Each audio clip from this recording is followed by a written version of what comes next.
guys, Brian with Kelly FabWorks, and this is our off-road camp trailer, toy hauler deal.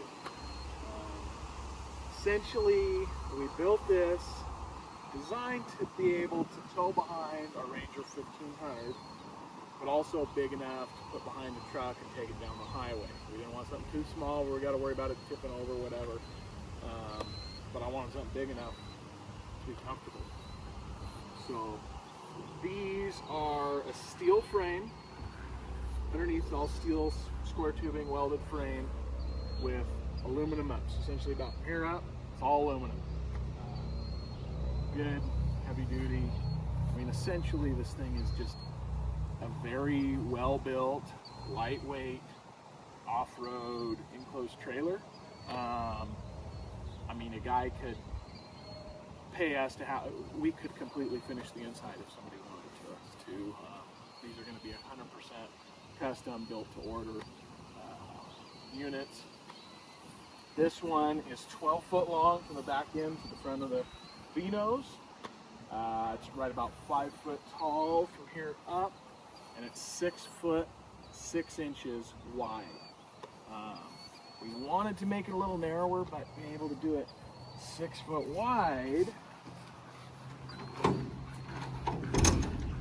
we were able to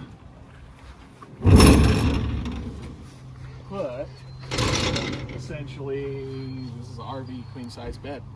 So we got a nice, comfy, don't even have to deal with an air mattress bed when we're out camping our side-by-side. This one's got room underneath. The bed and stuff's all removable. We can even do the stuff that raises and lowers. It's meant to where you could move it out of the way, park four-wheeler, motorcycles in there, whatnot. Obviously I don't really plan on taking a four-wheeler with me if I got the side-by-side, but if you want to put it behind your Tacoma or your whatever, F-150, something like that, throw a four-wheeler in here and then you got a little camp trailer. Also, let me get back over here. This thing has heavy-duty Timberin HD 2,000 pound axles on it. So they're independent from each other. It's essentially like a rubber kind of torsion system. These ones we chose have brakes on them. They're heavy-duty brakes. And the bolt pattern, which we did on this one, and we could even change it to different, I'm sure. They got all sorts of different options. This one has a 5x4.5 bolt pattern, so on our Ranger 1500, it's the same exact bolt pattern. We can match it. So that way, you only have to carry, at least we only carry, one spare for all of it. Also, talking about tires, so essentially we have these jacks, which these are removable. Leave it there for now. These are essentially to level. So you want to level it, you get to, you're somewhere, you got real rough terrain you're parking on. All the time it seems like we're going out in the hills. If you're actually out in the hills, it's hard to find a nice level place, or if it is, whatever, it's just a pain in the best to level something. No, these jacks unpin. You can take them off and just throw them inside for when you're driving, but you put them in there, it's something heavy duty. We don't want to do anything cheap, cheesy, whatever. We want to keep it heavy duty and good, simple, easy. You can level it every which way, and you got a lot of adjustability there because you got the one on the front, on the tongue, and then we got the one on each side, so you can go every which way. Also, where that works out is if you did get a flat tire in your trailer, just throw that in, screw getting a jack, or yeah, separate jack. You throw these in, you can jack your trailer up real easy, change your tire out. Up top, we have, like our camper shells, we have this rack system on top. A lot of the time, I think 90% of the time, I'm not going to use it. But if I wanted to, it's kind of cool to sleep up there. Also, you can put a canoe or kayak on top of it. Sorry, let the neighbor go by.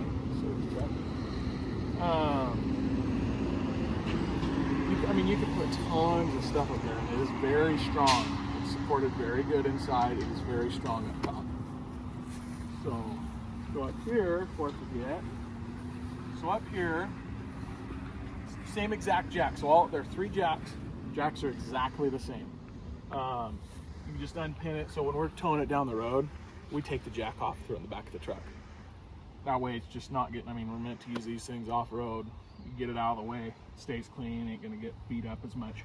But also, so we have this fancy off-road articulating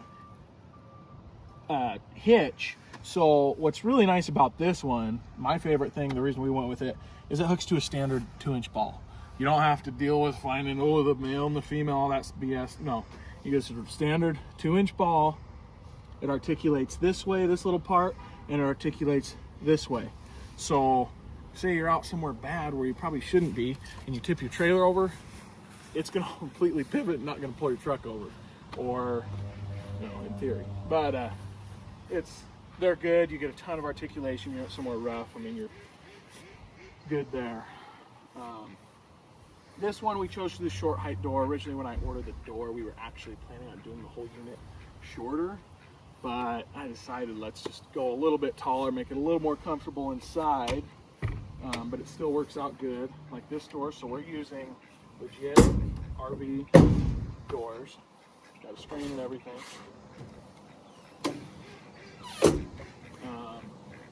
We're not putting nothing underneath it because we plan on using them off-road. I don't want to rip anything off. It's just easier.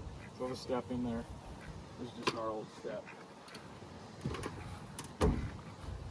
So you can see, so I'm about 6'2". I definitely got to lean over a little bit in here, which obviously we can do whatever height. I mean, really, the guy wants, but it's tall enough. You can get dressed, this, that. I mean, it's easy. We usually have our 12-volt cooler up in the front here.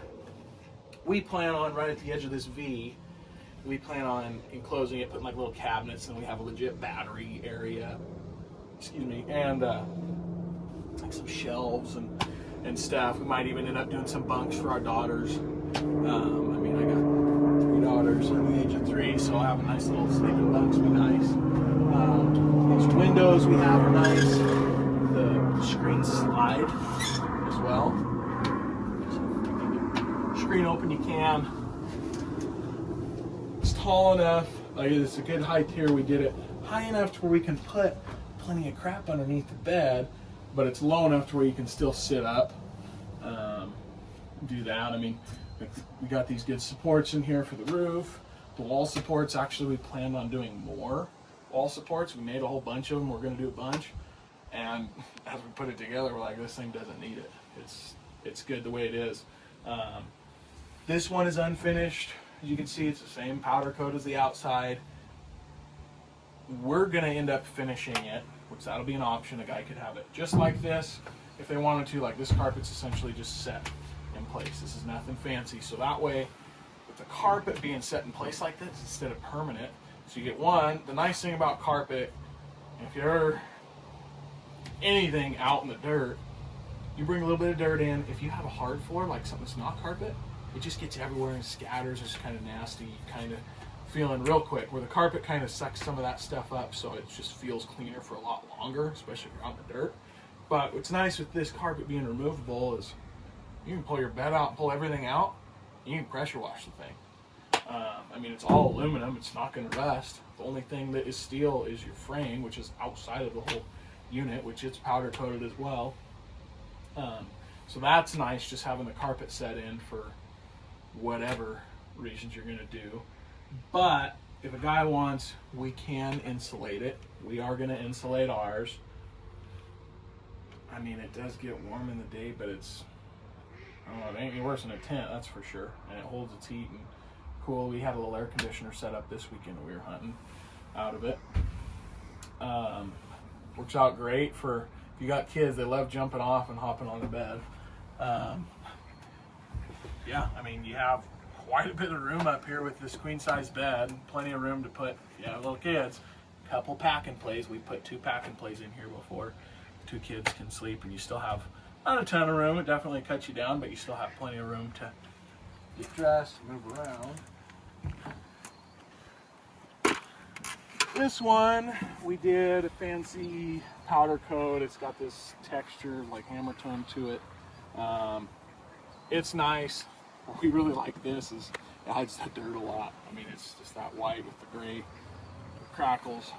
It hides the dirt, and it's just looks a little nicer than standard color, but I mean, we could do these any color. Powder coat, you can do them any color. But yeah, I mean, we have used this, we towed it.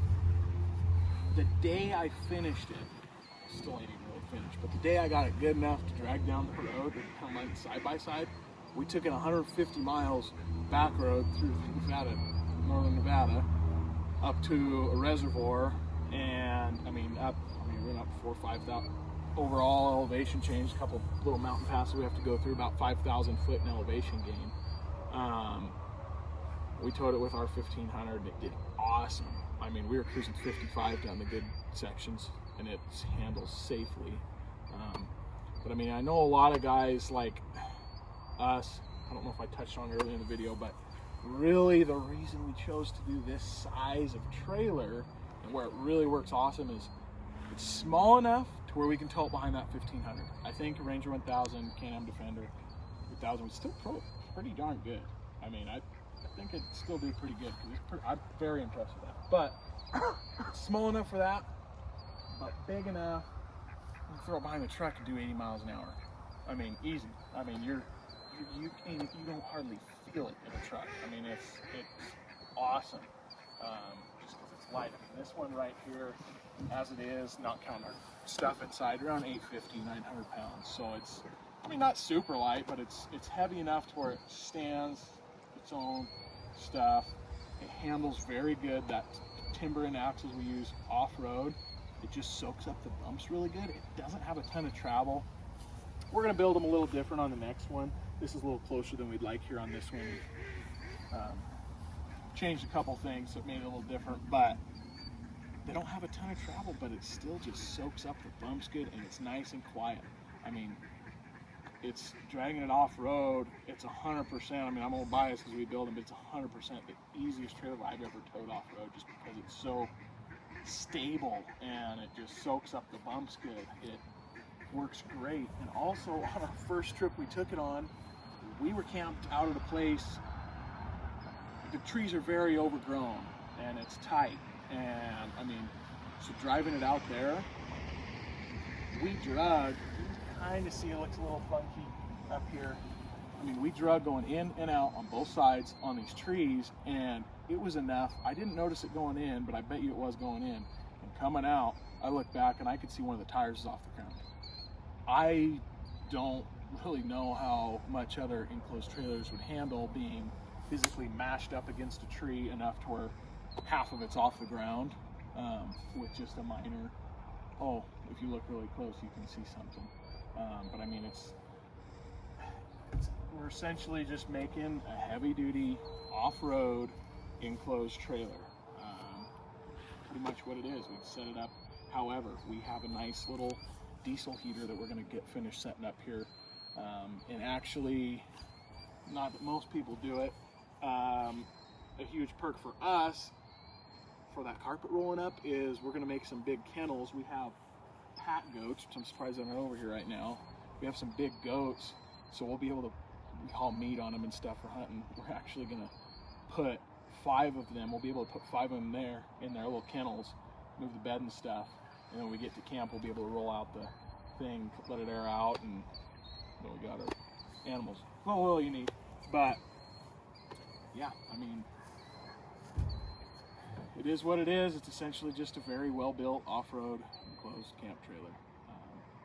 This one as it sits is not actually street legal. It still needs its lights and blinkers. That'll be a whole level of what a guy wants. If they want us to get it to that level where it's street legal, we can do that. If not, if they want to do it themselves, whatever. But check us out. Give us a call if you have any questions. KellyFabWorks.com. Thanks.